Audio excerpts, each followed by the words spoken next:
नमस्कार, मैं हूं आपके साथ इश्तियाक अहमद और आप देख रहे हैं आर्य न्यूज। स्वागत है आपका उत्तर प्रदेश के खास बुलेटिन में। रुक करेंगे उत्तर प्रदेश की तमाम खबरों की तरफ। यूपी के उप मुख्यमंत्री केशव प्रसाद मौर्य ने सोमवार को विपक्षी दलों पर तीखा प्रहार करते हुए कहा कि प्रधानमंत्री नरेंद्र मोदी विपक्षी दलों को इसलिए बर्दाश्त नहीं हो रहे हैं क्योंकि मोदी जी ने भ्रष्टाचार के रास्ते बंद कर दिए और बीजेपी के पिछड़ा वर्ग मोर्चा द्वारा सिलसिलेवार आयोजित किए जा रहे हैं और सामाजिक प्रतिनिधि सम्मेलन में सोमवार को कोरी समाज के प्रतिनिधियों ने भाग लिया, जिन्हें उत्तर प्रदेश के दोनों उप मुख्यमंत्री केशव प्रसाद मौर्य और डॉक्टर दिनेश शर्मा समेत कई प्रमुख नेताओं ने संबोधित किया। और सोमवार को लखनऊ के अलीगंज स्थित पंचायत भवन में आयोजित सामाजिक प्रतिनिधि सम्मेलन को संबोधित करते हुए केशव प्रसाद मौर्य ने कहा कि विपक्षी दलों को प्रधानमंत्री नरेंद्र मोदी और बीजेपी बर्दाश्त नहीं हो रहे क्योंकि मोदी जी ने भ्रष्टाचार के रास्ते बंद कर दिए और उन्होंने जनता का आह्वान किया। और वहीं आपको 2022 में फिर से सुशासन, विकास, उन्नति, गरीबों को खुशहाली का कमल खिलाना है। और वहीं मौर्य ने कहा कि पीएम मोदी देश को ईमानदारी के पथ पर ले जाने का कार्य करें और जबकि विरोधी दुष्प्रचार करें। और वहीं उप मुख्यमंत्री ने कहा कि विरोधी झूठ बोलने की ऑटोमेटिक मशीन है और उन्होंने कहा कि बीजेपी का मंत्र है सबका साथ सबका विकास और जबकि सपा, बसपा और कांग्रेस का मंत्र है परिवार और भ्रष्टाचार का विकास। इसके पहले उप मुख्यमंत्री डॉक्टर दिनेश शर्मा ने सम्मेलन के उद्घाटन सत्र को संबोधित करते हुए कहा कि विपक्ष का इस बार में चुनाव में हमेशा के लिए सुपड़ा साफ होने वाला है। और वहीं विपक्ष पर जनता को बहकाने का आरोप लगाते हुए उन्होंने कहा कि विपक्षी दलों के लोग केवल झूठी अफवाह फैलाने का काम करते हैं और उन्होंने आरोप लगाया कि अंग्रेज बांटो और राज करो की नीति पर काम करते हैं और कांग्रेस ने भी इसी नीति के आधार पर शासन किया। और उन्होंने कहा कि पंजे ने देश को बहुत नुकसान पहुंचाया है।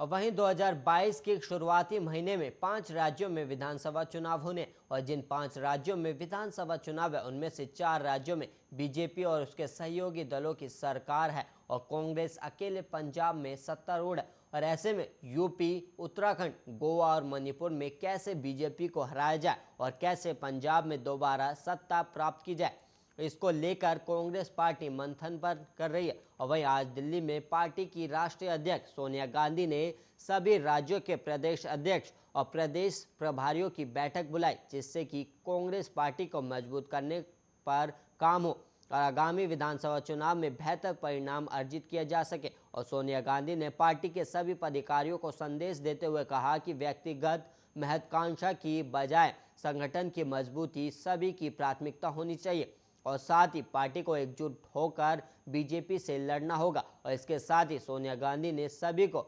अनुशासन के साथ काम करने को भी कहा। और वहीं यूपी चुनाव में प्रियंका गांधी ने 40% टिकट महिलाओं को देने का वादा किया, जिसके बाद से पार्टी के अंदर महिलाओं को बढ़ावा देने की बात उठने लगी। और वहीं आज पार्टी की राष्ट्रीय अध्यक्ष सोनिया गांधी ने भी पदाधिकारियों से कहा कि महिलाओं को अवसर देना होगा जिससे वो राजनीति में बेहतर कर सके। और इसके साथ ही सोनिया गांधी ने बीजेपी की विचारधारा को पर्दाफाश करने का संदेश दिया। और इस बीच आज की बैठक में हिस्सा लेने दिल्ली पहुंचे उत्तराखंड कांग्रेस प्रदेश अध्यक्ष ने कहा कि बीजेपी ने दूसरे दल से लोगों को अपने पाले में लाने का खेल शुरू किया था और अब इस खेल का अंत हम करेंगे। और वहीं आपको बता दें कि उत्तराखंड में बीजेपी ने कांग्रेस के एक विधायक राजकुमार और 2 निर्दलीय विधायक को अपनी पार्टी में लाने का काम किया था, जिसके बाद कांग्रेस ने बीजेपी सरकार में कैबिनेट मंत्री यशपाल आर्य और उनके विधायक बेटे को अपने पार्टी में शामिल किया है।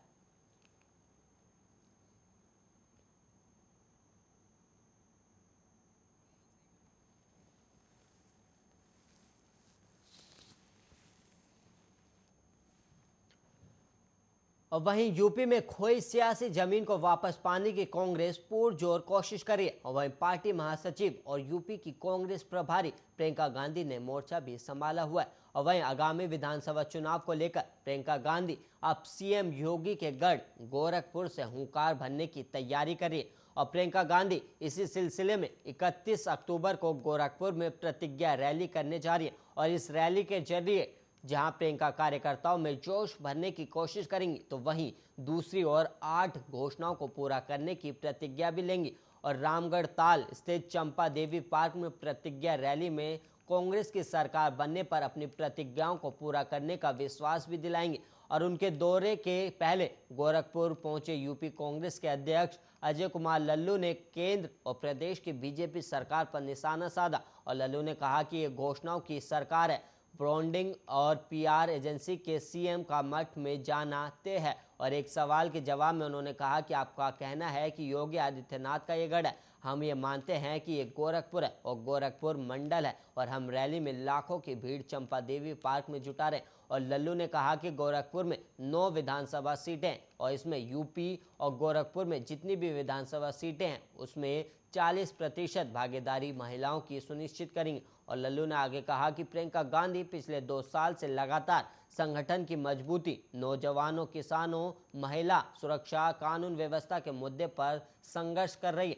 और हमारे कार्यकर्ताओं ने 3 दिन से 3 महीने तक की जेल की यात्रा की है और यूपी में इस समय बदलाव की आंधी है जिसका नाम प्रियंका गांधी है। और वहीं यूपी में कांग्रेस सरकार बनाने जा रही है और कांग्रेस पार्टी जो कहती है वो करती है। और वहीं कांग्रेस किसानों की बात करती है। यूपीए की सरकार में हमने किसानों का 72,000 करोड़ माफ किया था।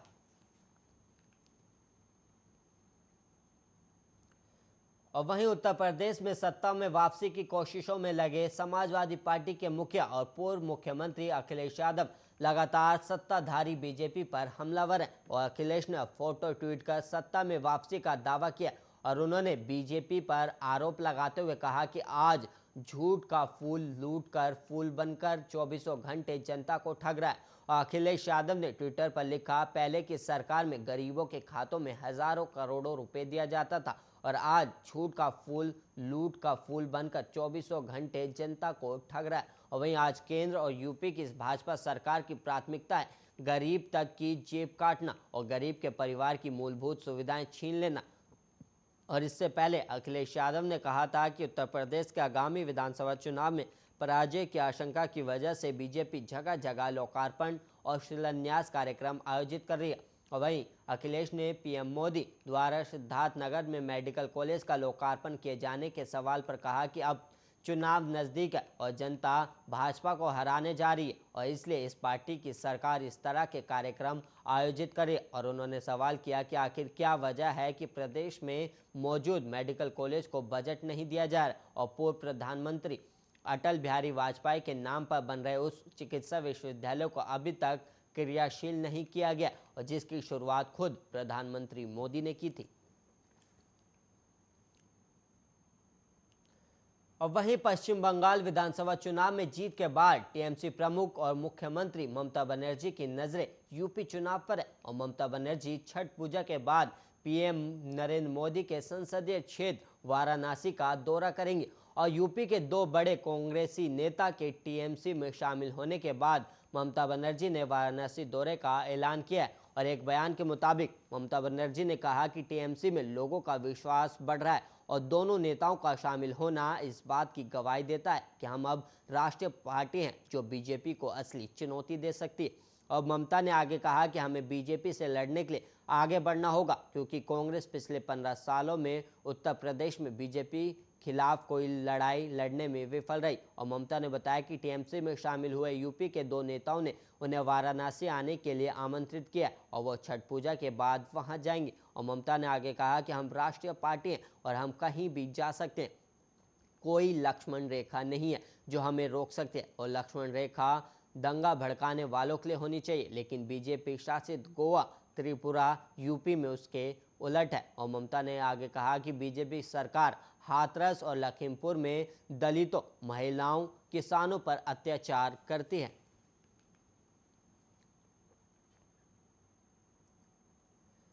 बिहार में राष्ट्रीय जनतांत्रिक गठबंधन के घटक दल विकासशील इंसान पार्टी के संस्थापक और बिहार के पशुपालन और मत्स्य संसाधन मंत्री मुकेश सहनी ने अगले साल की शुरुआत में उत्तर प्रदेश में होने वाले विधानसभा चुनाव में अकेले दम पर 165 सीटों पर चुनाव लड़ने की घोषणा की और उत्तर प्रदेश की 403 सदस्यीय विधानसभा में सहनी की पार्टी पहली बार चुनाव लड़ने की तैयारी करे।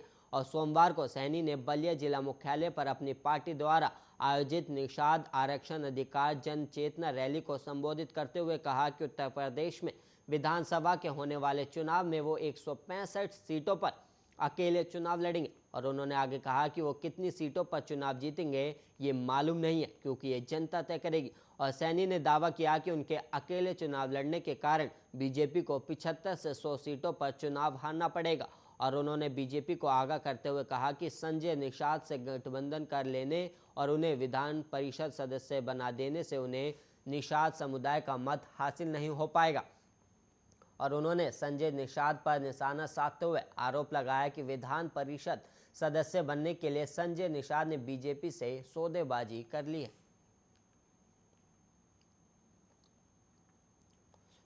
और वहीं भारतीय किसान यूनियन के नेता राकेश टिकैत ने सोमवार को आगरा में अरुण नारवार के परिवार से मुलाकात की और उनके परिवार को 40 लाख रुपए मुआवजा और एक व्यक्ति को सरकारी नौकरी देने की मांग की है। और वहीं आपको बता दें कि अरुण की 19 अक्टूबर को आगरा में पुलिस हिरासत में मौत हो गई थी और पुलिस ने जगदीशपुरा थाने के मालखाने से 25 लाख रुपए की चोरी के सिलसिले में अरुण को हिरासत में लिया था। और नारवार परिवार से मिलने के बाद टिकैत ने पत्रकारों से कहा कि राज्य सरकार मुआवजा देने में भेदभाव कर रही है और उसने लखीमपुर खीरी और कानपुर में 40 से 45 लाख रुपए की सहायता दी है, लेकिन आगरा में सरकार ने महज 10 लाख रुपए का मुआवजा दिया है। और उन्होंने कहा कि राज्य सरकार को अरुण के परिवार को भी 40 लाख रुपए का मुआवजा देना चाहिए और वहीं सरकार को भेदभाव नहीं करना चाहिए। और उन्होंने नारवर परिवार के एक सदस्य को सरकारी नौकरी देने और अरुण के मौत की न्यायिक जांच कराने की भी मांग की है। और वहीं कृषि कानूनों को लेकर बीजेपी नीति सरकार पर निशाना साधते हुए टिकैत ने कहा कि मैं किसानों से अनुरोध करूंगा कि वो आगामी विधानसभा चुनाव में बीजेपी को वोट न दे और संयुक्त किसान मोर्चा राज्य के विधानसभा चुनावों में बीजेपी का विरोध करेगा। और वहीं राकेश टिकैत ने आगे कहा कि विधानसभा चुनाव में हम ना तो कोई उम्मीदवार उतारेंगे और ना ही किसी राजनीतिक दल का समर्थन करेंगे। और टिकैत ने आगे कहा कि केंद्र के 3 कृषि कानूनों के खिलाफ उनका विरोध प्रदर्शन समस्या सुलझने तक जारी रहेगा और इसे लेकर हम केंद्र सरकार से बातचीत करने को भी तैयार हैं।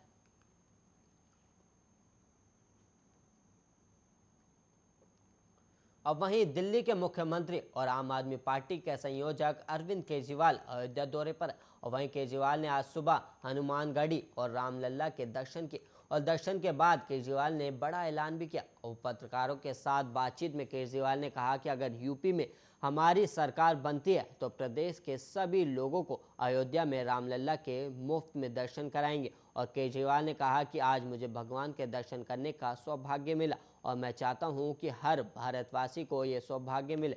और केजरीवाल ने आगे कहा कि हम 2 काम करने वाले, पहला हम दिल्ली के अंदर मुख्यमंत्री तीर्थ योजना चला रहे, इसके तहत लोगों को मुफ्त तीर्थ यात्रा कराई जाती है। और कल सुबह दिल्ली कैबिनेट की विशेष बैठक बुलाई और बैठक में हम अयोध्या को भी मुख्यमंत्री तीर्थ योजना में शामिल करेंगे और अब दिल्ली के लोग राम जन्मभूमि के भी मुफ्त दर्शन करेंगे। और वहीं अगर यूपी में हमारी सरकार बनी तो हम सभी प्रदेशवासियों को अयोध्या में रामलला के मुफ्त दर्शन कराएंगे। और उन्होंने कहा कि आज अयोध्या आने का सौभाग्य मिला और इस अवसर पर मैं सभी देवताओं से हाथ जोड़कर विनती करता हूं कि देश को महामारी से मुक्ति मिले। और केजरीवाल ने आगे कहा कि मैं हमेशा मानता हूं कि हमारे देश के लोग बहुत अच्छे हैं और हमारे देश को अभी तक बहुत आगे पहुंच जाना चाहिए था, दुनिया का नंबर 1 देश बनना चाहिए था, लेकिन आज हमारे देश के अंदर गरीबी है और आज हमारे देश के अंदर अशिक्षा है, तरह तरह की बीमारियां हैं और भिन्न भिन्न समस्याएं।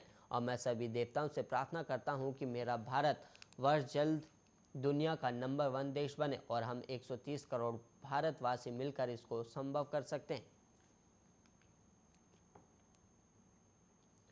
और वहीं Uttar Pradesh metro rail corporation ने कानपुर वासियों के लिए एक बहुत बड़ी खुशखबरी दी है। और वहीं दरअसल Uttar Pradesh metro rail corporation ने बताया कि कानपुर में बहुत जल्द आम लोग मेट्रो में सफर कर सकेंगे।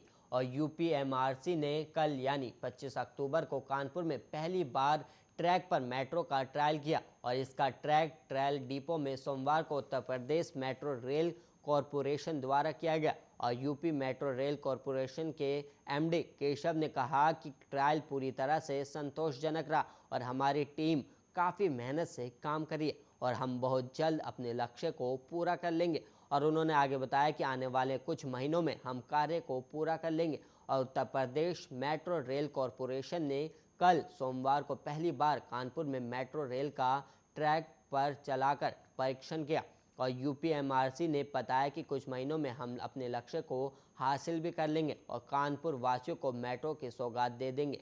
और कल हुए ट्रायल में कानपुर मेट्रो को 650 मीटर के ट्रैक पर 3 राउंड लाए और कानपुर यूपी का तीसरा ऐसा जिला बन जाएगा जहां मेट्रो का परिचालन किया जाएगा।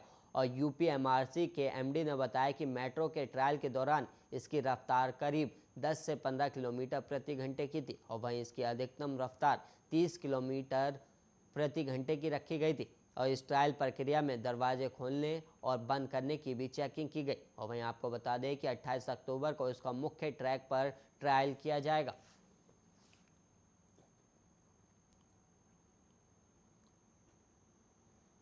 और वहीं उत्तर प्रदेश में जीका वायरस के केस मिलने के बाद हड़कंप मचा हुआ है और राज्य सरकार ने जीका वायरस के खतरे को देखते हुए अलर्ट जारी किया है। और उत्तर प्रदेश में रविवार को कानपुर में जीका वायरस का पहला मामला सामने आया था, जिसके बाद से एडवाइजरी जारी की गई है। और जीका का ये मामला एयरफोर्स अधिकारी में मिला है, जिसके बाद इस रोगी को 7 एयरफोर्स अस्पताल के आईसीयू में भर्ती करवाया, जहां उनके परिजनों को भी रोगी से मिलने की इजाज़त नहीं है। और इसके साथ ही एयरफोर्स कर्मी के निवास स्थान के जकारिया कंपाउंड के 1 किलोमीटर के क्षेत्र को कंटेनमेंट जोन बना दिया गया। चूँकि जीका वायरस जिस मच्छर से फैलता है वो 400 मीटर तक की रेंज में असर डालता है, इसलिए पूरे 1 किलोमीटर के इलाके में दवा का छिड़काव किया जा रहा है ताकि इसके प्रसार को रोका जा सके। और स्वास्थ्य और परिवार कल्याण महानिदेशक डॉक्टर वेदव्रत सिंह के अधिकारी आदेश के अनुसार सभी मुख्य चिकित्सा अधिकारियों को संदिग्ध मामलों पर नजर रखने के लिए कहा गया, जबकि किंग जॉर्ज मेडिकल यूनिवर्सिटी की लैब को परीक्षण करने के लिए लगाया गया। और वहीं केंद्रीय स्वास्थ्य और परिवार कल्याण मंत्रालय के आदेशों के बाद जीका मामलों से निपटने के लिए सामान्य तैयारी के निर्देश जारी किए गए। और केंद्रीय स्वास्थ्य और परिवार कल्याण मंत्रालय के आदेश के बाद जीका वायरस के मामलों से निपटने के लिए सामान्य तैयारियों के निर्देश जारी किए गए। और स्वास्थ्य महानिदेशक ने लोगों से घबराने और सरल लेकिन प्रभावी निवारक उपायों को अपनाने की अपील की है।